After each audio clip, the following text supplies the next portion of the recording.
I start off this video, I just want to say, I knew it! I freaking knew it that Unalaq was a bad guy. I tried to keep an open mind and not judge him as soon as I saw him. I wasn't gonna judge a character just because of the way he spoke or the way he looked or the way they had some weird background music whenever he came in, like Azula. Even the animators were giving us clues and tips, like putting him deep in the shadows and playing eerie music whenever he was in, or not even giving him a sense of humor. So yeah, big surprise of this week, Unalaq is the bad guy. Ooh, we didn't see that coming, did we? Bad guy. I mentioned this in one of my previous videos about reoccurring themes. Banishment theme, the sibling rivalry theme. Well, I'm going to be calling this the Iroh Ozai theme. What do you mean by Ozai Iroh theme? Iroh Ozai theme is specifically geared towards siblings who are in line for a throne or in line for a really high government position, like Fire Lord or Chief of the Water Tribes or King of the Earth Kingdom or something like that. And it's mainly between an older brother and a younger brother. Older brother is, really cool. He's got it all set out for him. He's the general, he's winning wars, he's protecting his kingdom. He's in line for the throne. Little brother here feels a little insignificant toward his older brother, so he plots and plans a way to take the older brother out of succession to the throne so that the younger brother can take the throne for himself, and whoop-de-doo, he's got everything. Well, Tonraq and Unalaq's relationship is very similar to that, except maybe Unalaq doesn't have a wife who plotted to remove Tonraq from his rightful heir as ruler, assassinated her father-in-law, and then is banished, and we have no idea whether she's alive or dead.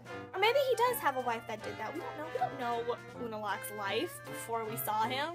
We have no idea. This is only the 4th episode. Speaking of Unalaq, man, he really must have wanted the Avatar as his child. I mean, he pursued spirits, he pursued the spiritual life, and he was all about, ooh, we have to be spiritual and spirits and spiritual spirits. I think he was really trying to get the Avatar as his child so he could use the Avatar as a piece in his chess game. What am I saying? And maybe because he knew that the next Avatar cycle would be in the Water Tribes, he thought he should be spiritual in order to attract the most spiritual creature on the planet. Well, sucks to be you, because your brawny, brash, muscular, strong older brother got the Avatar as his kid. So, yeah. Speaking of which, let's continue on to this week's Jerk of the Week. You all know him. You all hate him. Can we all guess who it is? It's Unalaq! Aren't you surprised? You're the jerk of the week. You're a jerk and it's your week. You really outdid yourself like a crazy super jerk. You're probably a big jerk every week, but this week, you're the jerk of the week. This week's I Want to Curl Myself Up in a Ball and Cry Myself to Sleep goes to the Korra family! Ooh.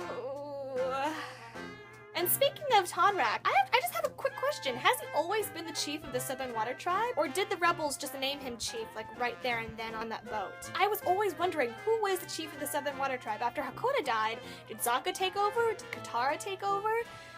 I don't know. How did it end up with Tonraq? This week's You Tried star goes to Bolin for trying to break up with Eska and somehow managed to get saddled with an engagement and a marriage all in the same day. You tried, Bolin. You tried. Asami's back in this episode, which means the crew is all together. Yay! It's really great to see Team Avatar 2.0 all back together again, and now they're ready to screw stuff up and break some rules, and we're gonna lead a revolution and a rebellion. Oh yeah! We're back together. Let's do some stuff. Yeah, I'm censoring myself. There'd be a lot of bad words in here, trust me. But I don't know. Shouldn't it be a little bit more awkward between Asami and Mako? I mean, they were together in book 1, and then he cheated on Asami with Korra, and then got with Korra, and kind of sort of ended things with Asami. Is it just me, or should it be a little bit more awkward between them? Don't get me wrong, it's great that they're friends and they're working together and they have no hard feelings for each other. I just feel like it should be just a little bit awkward. Just a little. Alright guys, let's get down to business. Let's talk about cloud babies and air babies, and let's start off with cloud babies. It's that picture! That picture! That's all I can say about that.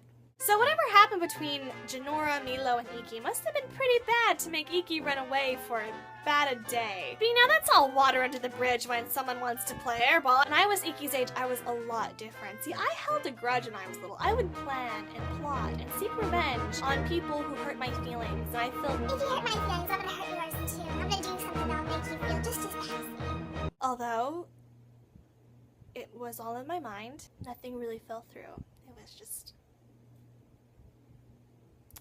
all in my head. Despite all of the heart-wrenching feelings that Bryke just managed to rip out of us in just a 22-minute episode, I have to admit this was actually one of my favorite episodes.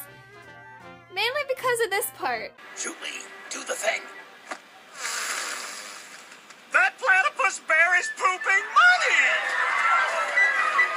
That really got me here, Bryke. Thank you. I'd like to end this video with a little reminder to everybody that Legend of Korra is a kids-friendly television show. The punishment for this crime is death. Kid-friendly cartoon. You take their lives and I'll take yours. Kid-friendly. It's okay, Mom. I hate feeling so helpless. I know.